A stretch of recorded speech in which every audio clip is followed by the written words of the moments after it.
स्पष्ट केलेली आहे, कारण ज्या तऱ्हेने आम्ही आमच्या पक्षांच्या कार्यकर्त्यांच्या खूप साऱ्या मागच्या काळामध्ये जे आहे ते जिल्हाध्यक्ष असतील, संघटनेचे इतर पदाधिकारी असतील, मुंबई काँग्रेसचे इतर पदाधिकारी असतील, या सगळ्यांची चर्चा करून मागील काळामध्ये ज्या वेळेला मुंबईच्या नेत्यांची जी बैठक आहे ते आदरणीय आमचे नेते मल्लिकार्जुन खरगे साहेब जे आमचे अध्यक्ष आहेत आणि आमचे नेते राहुल गांधीजी त्या बैठकीमध्ये उपस्थित होते, इवन आमचे ऑर्गनायझेशन जनरल सेक्रेटरी त्या मीटिंगमध्ये उपस्थित होते, त्या बैठकीतसुद्धा याच्यावर चर्चा झालेली आहे.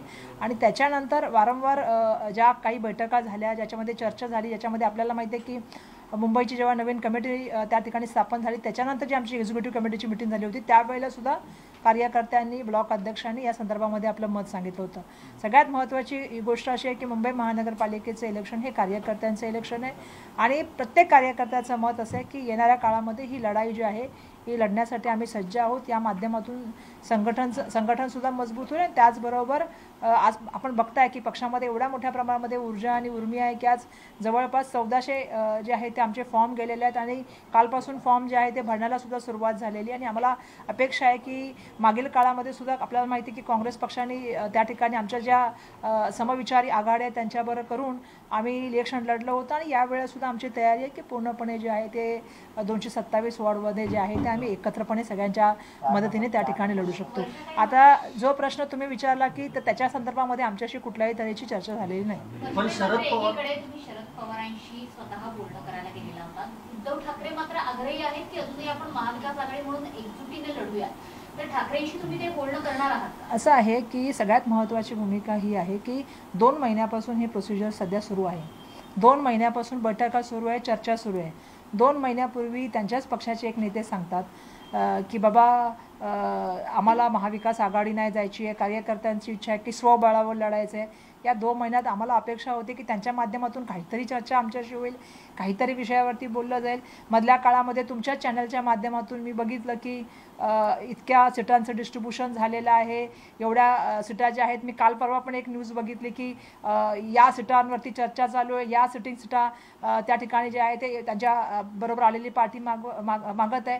असं आहे की दोन्ही ठाकरे बंधू एकत्र आल्यानंतर त्यांना आम्ही शुभेच्छा दिल्या होत्या आणि प्रश्न असा आहे की त्यांच्या पक्षाचा निर्णय त्यांनी घेतला आणि त्यानुसार त्यांनी कारवाई सुरू केली. आमच्याच पक्षाचा निर्णय जो आहे तो आम्ही घेतलेला आहे आणि या संदर्भामध्ये आम्ही जे आहे ते दिल्लीला सुद्धा त्या संदर्भामध्ये कळवलेले आणि आमचे प्रभारी रमेश चन्नतला साहेब ज्यावेळी यावेळी उपस्थित होते, मागच्या वेळी सुद्धा त्यांनी उपस्थित होते, यावेळी सुद्धा ते उपस्थित होते, त्यावेळी तो निर्णय घेतलेला आहे. त्यामुळे या 2 महिन्याच्या काळामध्ये ज्या तऱ्हेने या संदर्भामध्ये चर्चा त्यांची आणि मनसेची सुरू होती त्या संदर्भामध्ये आमच्याशी कुठल्याही तऱ्हेची चर्चा झालेली नाही. आणि सगळ्यात महत्त्वाची गोष्ट आहे, मी सुरुवातीपासून तुम्ही जर माझ्या मागच्या 2 महिन्यापर्यंतच्यापासूनच्या जर बाईट बघितल्या असतील किंवा मी जे बोललेले आहे त्याच्यामध्ये मी एक गोष्ट कायमस्वरूपी सांगितलेली आहे की आमची इंडिया अलायन्स आणि महाविकास आघाडी एका कॉमन मिनिमम प्रोग्रामवर ठरली होती. जो कॉमन मिनिमम प्रोग्राम जो आहे तो संविधानाचा धागा आहे आणि सर्वांना बरोबर घेऊन जाऊन जे आहे ते मुंबईच्या प्रश्नावरती लढण्याची आमची भूमिका आहे. आणि ती भूमिका आम्ही मागे काळात सुद्धा स्पष्टपणे सांगितलेली आहे की बाबा समता बंधुता न्याय स्वातंत्र्य ह्या विषयावरती आमचा विश्वास आहे. कोणाला मारणं झोडणं हे आम्हाला त्या ठिकाणी पटत नाही आणि त्याच्यावर आम्ही जाऊ शकत नाही. ही भूमिका आम्ही माझं पूर्ण होऊन देतं म्हणून आम्ही आमची भूमिका स्पष्ट केली होती. त्या संदर्भात आम्ही सांगितलं होतं. आम्ही असं तर नाही केलं ना की आम्ही आमची भूमिका स्पष्ट नाही केली.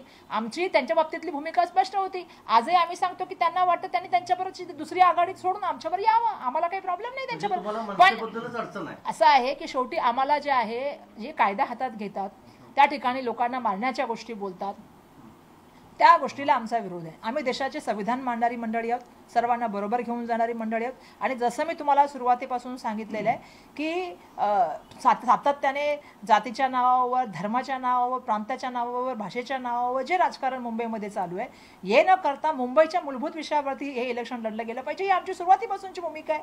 मुंबईमध्ये आज एवढ्या मोठ्या प्रमाणामध्ये प्रश्न आहेत त्याच्यावरती आम्ही सातत्याने बोलण्याचं काम करतोय. मग ट्रॅफिक असेल, प्रदूषण असेल, पाण्याची समस्या असेल, खड्ड्यांची समस्या असेल, सगळ्यात महत्त्वाची रस्त्याची समस्या असेल. आज आपल्याला माहिती आहे की मुंबईकरांचं जनजीवनचं किती मोठ्या प्रमाणात आज घनकचऱ्याचा किती मोठा प्रश्न झालेला आहे.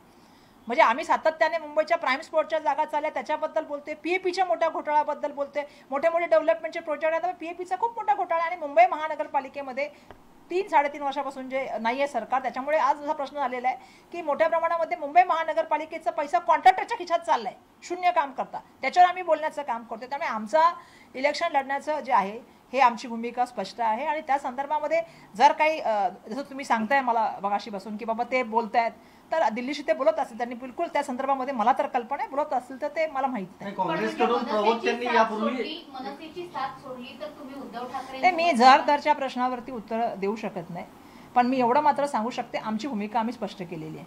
आम्ही काही लोकांबरोबर जाऊ शकत नाही हे मी आज नाही सांगते, आज मी 2 महिन्यापासून कंटिन्यू सांगते. नाही, तुमच्या प्रवक्त्यांनी 10 मुद्दे सांगितले होते. बिलकुल, विचारधारा बिलकुल, तुमची, बिलकुल. मनसेची विचारधारा तुमची वेगळी आहे. आमची असेल किंवा भाजपाची आमची विचारधारा जमण्यासारखीच नाहीये. ते सातत्याने जे आहे ते महापौर कुठल्या जातीचा होईल, धर्माचा होईल याच्यावर चर्चा करतात. मुंबईकरांच्या प्रश्नावर कुठे चर्चा करतात? पण या सगळ्यामध्ये जर शरद पवारांनी मध्यस्थी केली तर पुढे काँग्रेसची काय भूमिका असेल? असं आहे की पवार साहेब हे या राज्याचे देशाचे ज्येष्ठ नेते आहेत आणि त्यांच्याबद्दल आमच्या मनात नितांत सन्मान आहे. कारण त्यांना बघूनच आम्ही आता राजकारणात ज्यावेळी आलो तेव्हा ते देशाचे नेते होते आणि त्यांच्या बघून त्यांच्याकडून खूप शिकण्याचं काम आम्ही गेल्या मागच्या काळात पण घेतलं आणि आता सुद्धा करतो.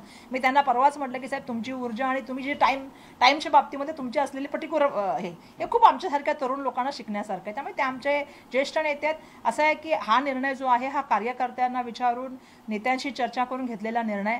या संदर्भामध्ये आम्ही दिल्लीशी सुद्धा चर्चा केलेली आहे.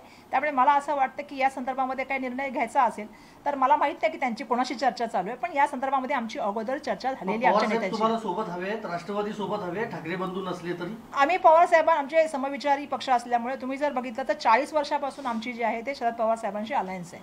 ती आजची अलायन्स नाही, ते खूप वर्षानुवर्षाची आमची अलायन्स आहे. आणि त्यामुळे मागील काळामध्ये सुद्धा आम्ही जेव्हा मुंबई महानगरपालिकेचं इलेक्शन लढत होतो किंवा आमदार आणि खासदारचं इलेक्शन लढत होतो त्यावेळी ते आमच्याबरोबर होते.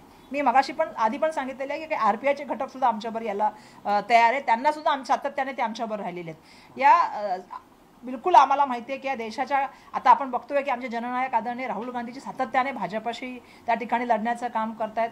देशामधल्या जे आपल्या सर्वांना माहिती आहे की ज्या परिस्थिती आहेत, मग बेरोजगारी असेल, महागाई असेल, या विविध विषयावरती सातत्याने किंवा वोट चोरी हा विषय असेल याच्यावर सातत्याने बोलण्याचं काम करतात. आर्थिक परिस्थितीबद्दल देशाच्या सातत्याने बोलतात आणि फॉरेन पॉलिसीबद्दल सुद्धा त्या ठिकाणी बोलण्याचं काम ते सातत्याने करत असतात. आमची अपेक्षा हीच आहे. या ठिकाणी तुम्ही जेव्हा पवार साहेबांचा विषय काढलाय या संदर्भामधली माहिती माझ्याकडे तरी सध्या उपलब्ध नाही. मी पण या सगळ्या गोष्टी तुमच्या मीडियाच्या माध्यमातूनच ऐकत असते. मी सुप्रियाताईंची एक बाईट ऐकली होती ज्याच्यावर सुप्रियाताईंनी या गोष्टीचा काही उल्लेख केला होता. त्यामुळे या संदर्भामधली कुठलीही चर्चा आमच्याशी तर झालेली नाही. मोर्चामध्ये जर भाजपच्या विरोधामध्ये सगळे जर एकत्र येऊ शकतात तर मग निवडणुकांसाठी भाजपच्या विरोधामध्ये मोठ बांधणी का होऊ शकत नाही. मला वाटतं हे शरद पवार साहेब नाही, सुप्रियाताईचं स्टेटमेंट मी ऐकलं होतं मधल्या काळामध्ये. पण असं आहे की आमची भूमिका आम्ही स्पष्ट केलेली आहे. आजही बघा तर देशामध्ये आम्ही काँग्रेस पक्ष जो आहे तो भाजपच्या विरुद्ध लढण्याचं काम करतो. आताही आम्ही येणाऱ्या इलेक्शनमध्ये भाजपच्या विरुद्ध लढणार आहोत. सातत्याने तुम्ही जर बघाल मी ज्या ज्या वेळेला हे करते त्याच्यानंतर भाजपाचे सातत्याने अमित साटम असतील किंवा आशिष शेलार असतील यांच्याशी जे आहे ते आमचं युद्ध चालूच आहे. आम्ही त्यांच्याशी फाईट करण्याचं काम करतोच आहे. आमची लढाई आहे. कारण आता त्यांच्या हातात सत्ता आहे. राज्याचे मुख्यमंत्री त्यांचे आहेत. त्यामुळे मग कायदा सुव्यवस्थेचा प्रश्न असेल किंवा मुंबई महानगरपालिकेचा भ्रष्टाचार असेल याच्यासाठी आम्ही त्यांना दोषी देण्याचं काम करतो. या व्यतिरिक्त अर्बन डेव्हलपमेंट मिनिस्टरांबद्दल तर सातत्याने आम्ही बोलत आहोत की जे राज्याचे मुख्यमंत्री होते, मग पुन्हा अर्बन डेव्हलपमेंट मिनिस्टर झाले. मागच्या काळात पण त्यांच्याकडे ते डिपार्टमेंट होतं आणि यांच्या काळामध्ये किती मोठे भ्रष्टाचार झाले. प्रत्येक भ्रष्टाचार प्रत्येक हप्त्याला आम्ही लोकांसमोर घेऊन येत असतो. आता एक क्लस्टर डेव्हलपमेंटच्या नावाखालचा मोठा भ्रष्टाचार आहे त्याच्या संदर्भात पण आम्ही बोलत आहोत की याच्यामध्ये गरीब माणसाचा तर आवाज पूर्णपणे बंद करण्यासाठी काम चाललेलं आहे. मला सांगा की मुंबईच्या मोठ्या मोठ्या जमिनी या क्लस्टर डेव्हलपमेंटच्या माध्यमातून कोणाला देण्याचं काम चाललेलं आहे. त्याच्यामधला एक मोठा घोटाळा तर मी समोर आणला होता जुहूचा, की त्याच्यावरती चौकशी व्हायला पाहिजे होती की बाबा पूर्णपणे ती जमीन आहे, तुम्ही त्याच्यामध्ये आता काय करणार, बिल्डिंगी पण घेणार, त्याच्यामधले जे आहे ते गव्हर्नमेंटचे जे रिझर्व्ह पॉट आहे ते पण तुम्ही त्याच्यामध्ये घेणार महानगरपालिकेच्या आणि त्याची पूर्ण चौकशी व्हावी अशी अपेक्षा आहे. त्यामुळे आम्ही आमची लढाई भाजपाशी असणार आहे आणि येणाऱ्या काळात ती मजबूतीने आम्ही लोकांसमोर घेऊन येऊ. आणि पक्ष म्हणून जो निर्णय घेतला जातो तो फक्त एक अध्यक्षाच्या लेवलला नसतो, तो कार्यकर्त्यांपासून संघटनेच्या सगळ्या विविध माध्यमातून घेतला जातो आणि त्या संदर्भामध्ये आम्ही आमच्या हायकमांडशी याबद्दल बोलतो. सर्वेक्षण केलंय ज्यामध्ये 100 पेक्षा जास्त जागा येतील असा दावा करताय भाजप. सर्वेक्षण केलंय आम्ही म्हणतोय भाजप. तुम्ही टीका बघा, मला असं वाटतंय मुंबईकर सुज्ञ आहेत आणि मुंबईकर या संदर्भामध्ये जे आहे ते निर्णय घेण्यासंदर्भामध्ये मुंबईकरांना जो त्रास सहन करावा लागतोय आज ट्रॅफिकचा, मधल्या काळामध्ये CNG गॅसच्या जे अव्यवस्थापन झालं त्याच्यामुळे 3-4 दिवस मुंबईकरांच्या काय अवस्था होती तुम्ही सांगा.